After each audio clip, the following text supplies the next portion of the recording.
Zach Quinto has been in my bow tie before, Neil Patrick Harris, so a few of them actually are some of my personal models. So the jacket is Armani, the skirt is Valentino, the pin is Matthew Williamson, and the shoes are Louboutin.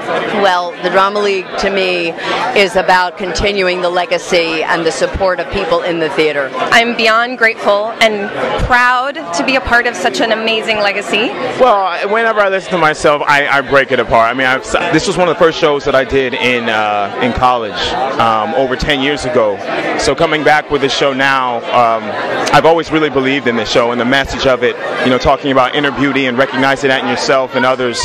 Yes, Winston came in and he, in the second number that I do, he played my man. Probably done it already. And it was so much fun. He was up in the box and the lights hit him and the people just went, crazy. So that was wonderful. And of course I saw Oprah after the show. She came backstage and took some pictures and stuff. I did The Butler with Oprah. I'm calmer, I'm older, I'm wiser, and I'm more relaxed and just happy to be here. It's been kind of strange. It's been bittersweet for our cast because we love the show and we've always loved it and believed in it, and we've had the people come and feel that way. This week it's a little bit emotional because we're like, oh, there you are. We wanted you to come before, and we're still grateful, but it's too late. We have to close it, so it's hard.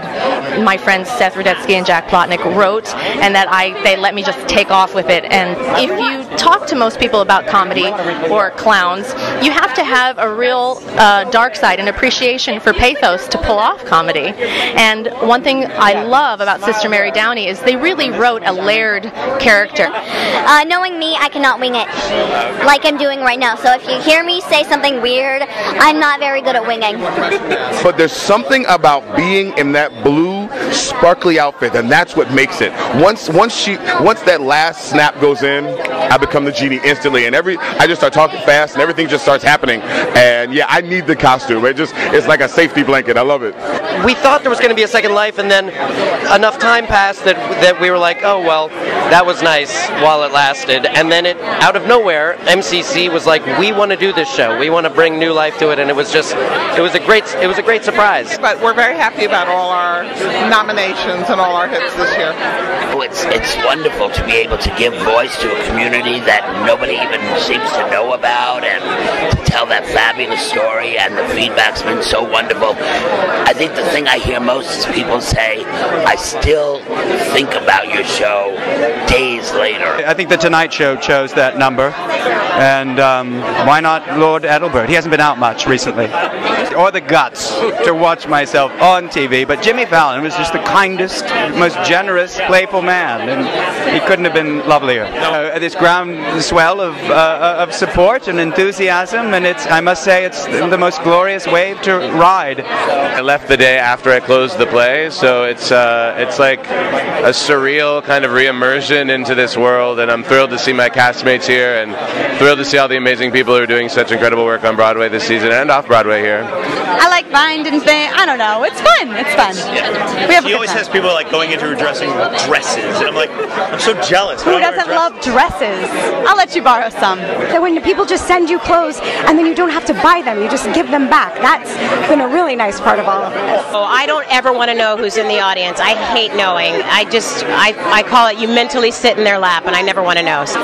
You find out that some people aren't terribly well behaved when they're audience members, and you see that can be actually even more magnified. The nice thing about this is it's not like 5 people that have been selected out of hundreds of great performances. You really get a nice wide berth of people who deservedly so are doing great show after great show, night after night. I think there's a lot of me and Lena, and for sure a lot of my grandmother and the women that I know. I try to ground her in a lot of love, and so there's a whole lot of me in there. There was an emotional attachment and connection that I have with her that I'll never lose, because it was just so involved to play her that you can't just hang it back up like a costume, There's not a bad apple in the bunch. It's just been a very blessed experience as a whole. It's a true ensemble, and we really love each other. other. It's very conceptual, and I think by not showing the scar, it's left to the audience's imagination. I think it makes Violet more relatable. I think we all have scars, some that we can see, some we can't, so it becomes more of a universal story. You know, I grew up going to these shows. My father would bring me in from Jersey and see all the big Broadway shows, and to be in one, I pinch myself every day. Well, it's fun being in the 20s, and the costumes are wonderful, and the way that people dressed, and everyone's so dapper. It's really good. It feels pretty awesome to be on the Wall of Sardi's. It was one of the few things that's happened this year that wasn't about critics or money or the long run or anything like that. It's just really about being part of the community.